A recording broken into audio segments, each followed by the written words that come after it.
মাছগুলোকে তোমরা দূরে সরাই দিচ্ছি।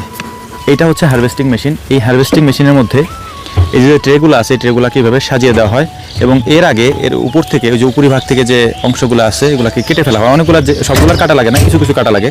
ভাই সাজাচ্ছে সুন্দর করে। আটটা দেওয়ার পরে তারপর হচ্ছে যেটাকে ঘোরানো হবে, আমি সেটাও দেখাবো ইনশাল্লাহ। ভেতরে এমনি গরম, হ্যাঁ, দুই চাকের মাঝখানে হাত দিলে গরম।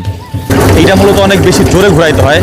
জোরে ঘুরাইলে মধু বের হয়ে যায় সাথে সাথেই, বেশি ঘুরানো লাগে না। 2-3 বার জোরে ঘুরলা দিলেই বের হয়ে যায়।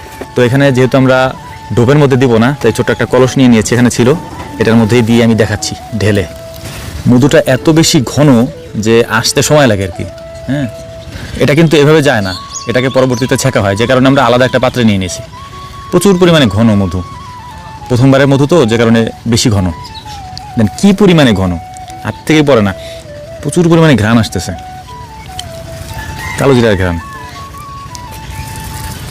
বিসমিল্লাহ। কি ঘন, মাশাআল্লাহ। এই যে মধুটা দেখতে পাচ্ছেন, আমাদের ক্ষেত্রে এই মধুর আলাদা কোনো প্রসেস নাই। যতটুকু আমি আপনাদেরকে এখন দেখাইলাম, আমাদের ওখানে যাওয়ার পরে আমরা এখান থেকে যখন নিয়ে যাই তখন আলাদা কোনো প্রসেস করা হয় না। এই প্রসেসটাই গুটকি লাগায় আপনাদের কাছে আমরা পাঠাই দিই। এটা আলাদা কোনো প্রসেস নাই আর, মানে কোনো ধরনের কেমিক্যাল দেওয়া, তারপর হচ্ছে যে কোনো ধরনের ওই যে কী বলে এটাকে, অনেকে এটাকে হিট দিয়ে তারপর এটা থেকে পানি নিষ্কাশন করে, আমরা কিছুই করি না। আমরা এভাবে নিয়ে তারপর হচ্ছে যে শুধুমাত্র বোতলে ভরে প্যাকেট করে পাঠিয়ে দিই। আপনাদেরকে ইন্টারেস্টিং কিছু জিনিস দেখাই। আমার হাতে যে ট্রেটা দেখতে পাচ্ছেন, এটা হচ্ছে মৌমাছির ট্রে। এখন এখানে কার কি কাজ সেটা আমি আপনাদেরকে একটু দেখাচ্ছি।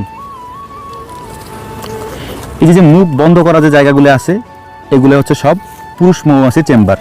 এখানে সব পুরুষ মৌমাছিরা থাকে, এই যে যেগুলো মুখ আটকানো আর কি।